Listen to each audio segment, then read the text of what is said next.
Now I can make a pretty simple and straightforward report using this data by going to Insert, Pivot Table, and I'm going to create a pivot table on a new worksheet. For that we want, let's use the region, which is one of the attributes. And then the user ID, we're going to need this to link data from other tables. And here in the pivot table, I can filter out any empty or blank values. So this just gives us user IDs from these various regions based on the attribute values.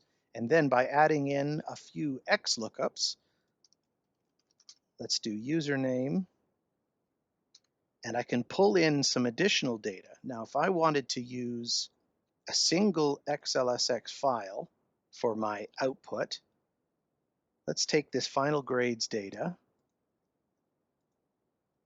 and move it into the file. So now I've got something I can look up here within the same file, and now look up usernames and grade values.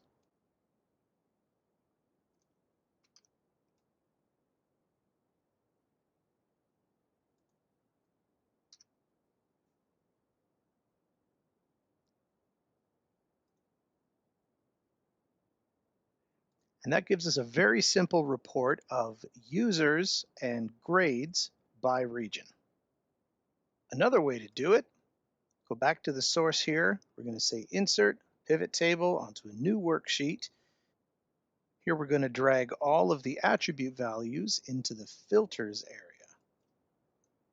And look the users up once again based on the user ID.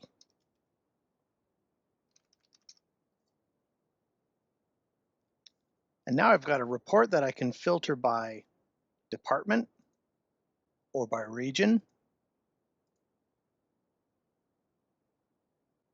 or location.